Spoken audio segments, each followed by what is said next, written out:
Deskripsi masalah. Air merupakan kebutuhan pokok dalam kehidupan umat manusia. Sedangkan pasokan sumber air bersih yang layak seringkali kurang mencukupi kebutuhan, terutama pada musim kering. Untuk memenuhi kebutuhan tersebut, ada upaya mendaur ulang air mutanajis, yang terkena najis, untuk menjadi air bersih yang layak dikonsumsi dengan upaya rekayasa manusia, dengan proses kimiawi. Artinya, atas rekayasa manusia secara kimiawi, air mutanajis berubah menjadi air bersih dengan menghilangkan ciri-ciri mutanajis sebelumnya, yang mencakup warna, bau, dan rasa. Pertanyaan: apakah air mutanajis yang telah berubah menjadi air bersih secara kimiawi dapat dihukumi tohir mutohir? Jawaban: air mutanajis yang telah berubah menjadi air bersih secara kimiawi, yang hilang perubahan warna, bau, dan rasanya, tersebut, dapat dihukumi tohir mutohir, apabila volume hasil air yang diproses itu mencapai batas minimal 2 kulah.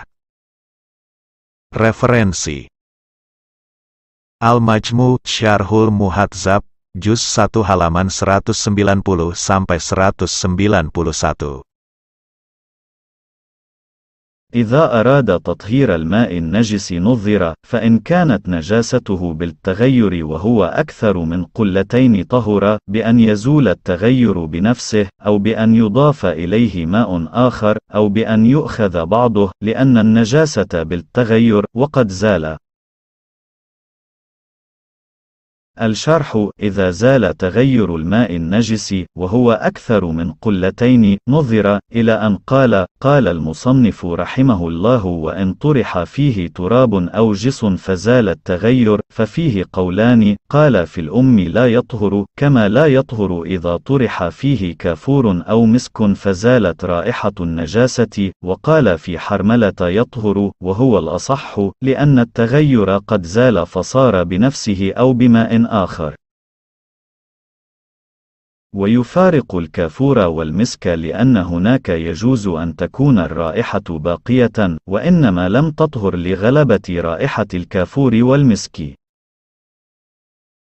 الشرح: هذان القولان مشهوران، إلى أن قال: ثم اختلف المصنفون في الأصح من القولين، فصحح المصنف هنا وفي التنبيه، وشيخه القاضي أبو الطيب وأبو العباس الجرجاني والشاشي وغيرهم، الطهارة. Penulis, Abu Ishaq al-Shirazi, berkata, bila ingin mensucikan air yang terkena najis, hendaknya diperhatikan terlebih dahulu, bila najisnya disebabkan perubahan pada air tersebut, sedangkan volumenya lebih dari 2 kulah, maka air tersebut bisa suci, bila perubahannya hilang dengan sendirinya, dengan cara ditambahi air baru, dengan dibuang sebagiannya karena kenajisannya disebabkan perubahan dan perubahan tersebut telah hilang.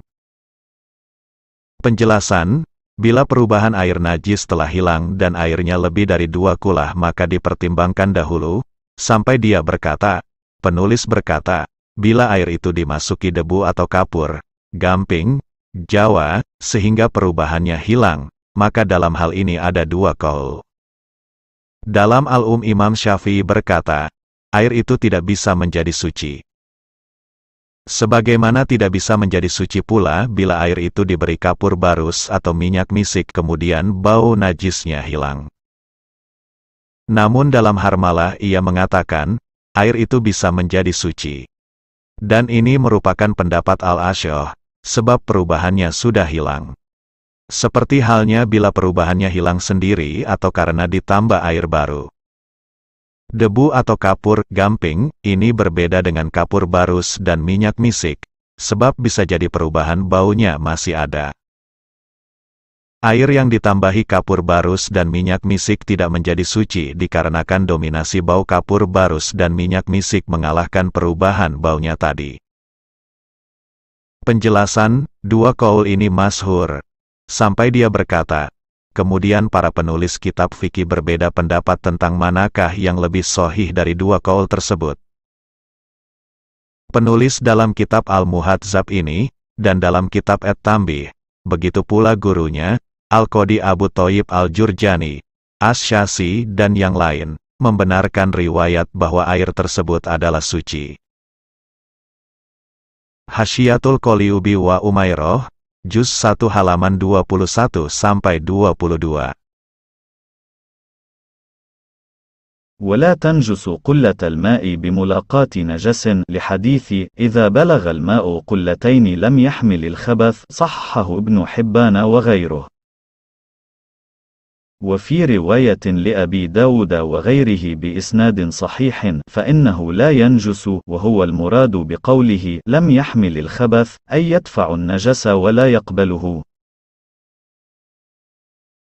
فإن غيره أي الماء القلتين فنجس، لحديث ابن ماجه وغيره الماء لا ينجسه شيء إلا ما غلب على ريحه وطعمه ولونه، فإن زال تغيره بنفسه أي من غير انضمام شيء إليه كأن زال بطول المكث أو بماء انضم إليه طهر، كما كان الزوال سبب النجاسة، أو بمسك وزعفران وخل أي لم توجد رائحة النجاسة بالمسك ولا لونها بالزعفران ولا طعمها بالخل، فلا يطهر للشك في أن التغير زال أو استتر، بل ظاهر الاستتار. قوله أي لم توجد إلخ يفيد أن أحد الأوصاف لا يستر غيره، فلو زال الريح بالخل أو الزعفران طهر، وكذا البقية، وأنه لا يفرض في التقديري إلا ما يوافق صفة الواقع فقط، وفارق الطاهر بغلظ أمر النجاسة، كذا قيل، وفيه تأمل دقيق. قوله للشك إلخ، قال شيخنا محل الشك إن ظهر ريح المسك مثلا، وإلا بأن خفي ريحه وريح النجاسة معا، فإنه يطهر على المعتمد. Air dua kula tidak menjadi najis karena terkena najis. Berdasar hadits, jika air mencapai 2 kula maka ia tidak membawa najis. Hadits ini disahihkan oleh Ibnu Hibban dan yang lain. Dalam riwayat Abu Dawud dan riwayat yang lainnya, dengan sanad sahih, sesungguhnya air 2 kula itu tidak menjadi najis. Itulah maksud sabda Nabi, tidak membawa najis, yakni menolak dan tidak menerimanya. Jika najis tersebut membuatnya berubah, yakni membuat berubah air 2 kula itu, maka ia menjadi najis. Berdasarkan hadits riwayat Ibnu Majah dan selainnya, air tidak menjadi najis oleh sesuatu kecuali yang dapat mempengaruhi bau, rasa dan warnanya, jika perubahan dengan sendirinya itu hilang, yakni bukan karena tercampur dengan sesuatu, semisal perubahannya hilang karena diam terlalu lama, atau karena air lain, yang digabungkan, maka ia menjadi suci, sebagaimana yang hilang adalah sebab najisnya. Atau karena minyak misik dan zafaron, dan cuka, yakni bau najis hilang lantaran minyak misik, warna najis hilang karena zafaron dan rasa najis hilang karena cuka, maka air itu tidak menjadi suci. Sebab masih diragukan, apakah perubahan air itu hilang atau tertutupi. Bahkan yang dohir adalah tertutupi. Ungkapan Al-Mahali, yakni bau najis hilang, memberi pengertian bahwa salah satu sifat tidak bisa menutupi yang lainnya. Oleh sebab itu, bila bau najis hilang dengan cuka atau zafaron, maka air tersebut suci. Begitu pula yang lainnya. Ungkapannya tadi juga memberi pengertian bahwa dalam najis takdiri hanya diandaikan perkara yang sesuai dengan sifat yang ada. Air najis berbeda dengan air yang suci dengan beratnya perkara najis. Begitu dikatakan, dan di situ ada pembahasan mendalam. Ungkapan Al-Mahali, sebab masih diragukan. Guruku berpendapat, keraguan itu terjadi bila misalnya, bau misik tercium.